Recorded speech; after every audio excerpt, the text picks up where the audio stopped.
Today is Thanksgiving 2022, and there's so much to be grateful for and thankful for and to praise God for. It's overwhelming, really. So today, as I made the turkey, I remembered back just 10 years ago, Thanksgiving 2012. What a radically different day I had that day. My mother had fallen and broken her hip the day before Halloween and was in a rehabilitation center, which is really a nice way of saying a rest home, getting physical therapy and convalescing to come home. And so my car was broken at the time for some reason, and so I needed to take the bus. So I walked a block down and sat on the bus bench for probably 45 minutes, and then realized, it's probably not reduced schedule, but no schedule because it's Thanksgiving, even though everyone kept saying it ran. So I thought, well, I'll just walk a ways, go that direction, and maybe by the next stop they'll come. A bus never did pass me, and so I walked all the way down to where my mother was, probably maybe 3 miles at least. And I remember that walk that day. Every block seemed to be some other kind of memory or recollection of something. And I was very sad that day. And so the nurse the day before had asked me if I wanted to come and have Thanksgiving with my mother there. And I said, sure. So she took my order of what I wanted, and there was a certain time that they served Thanksgiving. And so I just kept walking, and thinking of all kinds of things, and got there and had that dinner with my mother, and it was the last one we had together, Thanksgiving.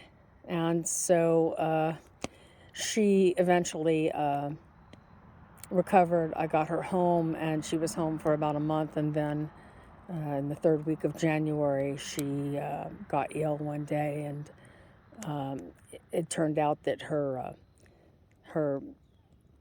intestines had begun to die, in a very complicated situation, and a surgery and things like that. And she never did recover from that. And then we went back to that same place, and it was a completely different visit that time.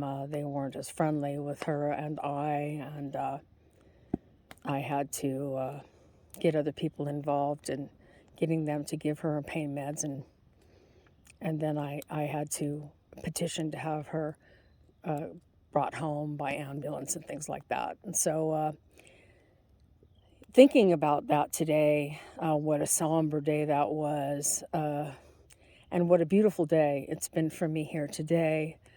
I'm so appreciative of these things. And it wasn't anything like I pulled myself up by my bootstraps and just moved on and went on, and I did it myself. Every time I had one of these crushing kind of experiences, the only one who could have given me the strength was Christ himself. I would ask for help and strength, and it would come. A lot of times I just kind of thought I did it myself, or I survived it, or I endured until the end, or whatever it was. But looking back, I didn't have anything to do with my own inner strength or anything like that.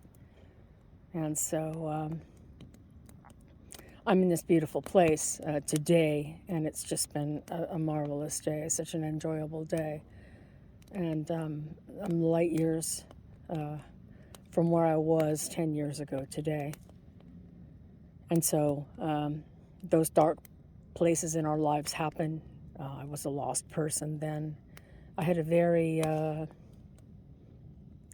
sad life, really. I didn't really realize how sad it really was, but it was. I had filled my life up with creative things, art and jewelry and ceramics and poetry writing, and the people that I knew were my acquaintances. They were, a eclectic mix of iconoclastic, enigmatic, lost folks. Very interesting, though. Very fun to hang out with and party with and drink with and, smoke marijuana with and all of those things. And then I'd go home, of course, and no one ever really came and visited me at my place. Wow, Gordon, are you going to come up here now? Okay, buddy. But my cats, actually, I had a gang of cats, and people would throw more over the fence if they didn't want to take care of whatever they had, and I just kind of took that stuff on because I loved to take care of animals, and cats especially, because it made me feel good about myself. And I had a vet that was very gracious and sponsored a whole lot of it, and my cousin too would pay the bill sometimes with her tax return money, and I had a lot of help along the way. That's what made me feel good, and I enjoyed. So I did those things, but I didn't have a whole lot going on. And so now my life is 13 acres of this. Beautiful, incredible. Every day my husband comes out. He's been clearing the brush and the dead trees off this mountain for the last week or so. And I've been helping him, except for today. And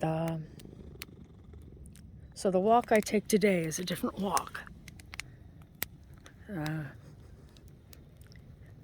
It's just so lovely, and I have to pinch myself sometimes, really.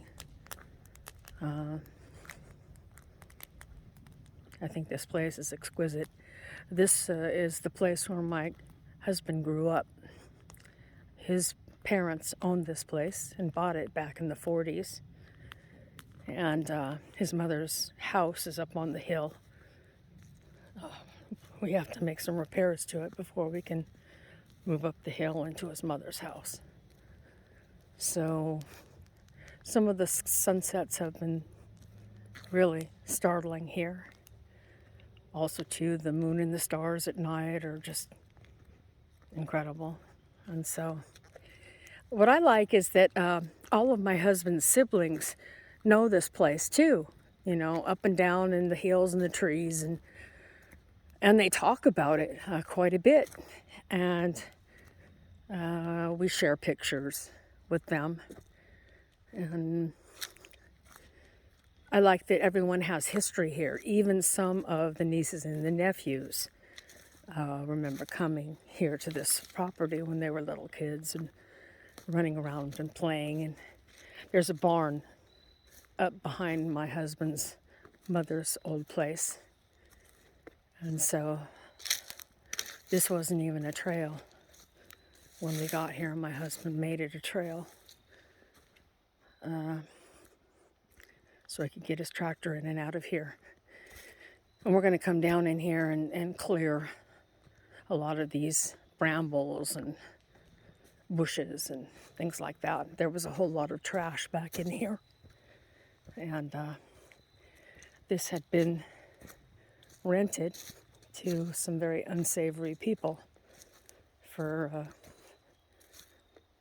pretty good stretches of time, who had just used it as a junkyard, really. So the first thing that my husband did was his best friend came over with a skidster, and they took out 7 tons of trash the first week that we were here. Old car parts and boats and you name it. So anyway, This is a phenomenal piece of property. I never thought that I would be living in the South in a rural area. And it's so quiet. I'll take you down to this little spring. And my husband wants to do some restorative work on this spring. Everyone remembers coming down to the spring as kids. And I think that when his father owned some hogs, they used to come down here too and wallow around the spring. And so, isn't it beautiful? Now look, this is what I like. I mean, the world has disappeared. It just kind of envelopes you, you know? Here's the spring. So everyone was amazed. My husband's father had put some rocks and things in here, and some of the kids remembered him doing that. And so this area is quite wet, actually.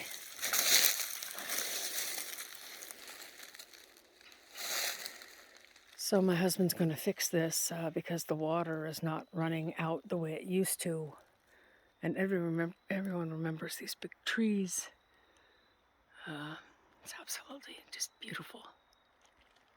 So we're going to have a lot of fun this next winter time.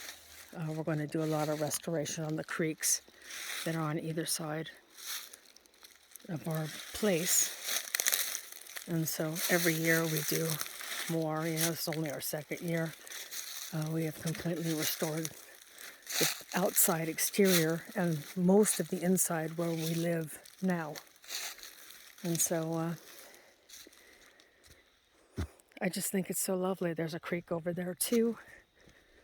And so anyway, it's a wonderful walk that I take today. And I'm grateful to God. Every day I wake up here, I'm just so appreciative. Hey, Gordon. My cat loves it. I only have 3 cats now. What do you know? The cat lady just has 3. It's a very sane amount of cats, isn't it? So anyways, don't give up on your life and your circumstances. Certainly don't get so sad that you think about ending it. You have no idea what Christ has in store for you in your life.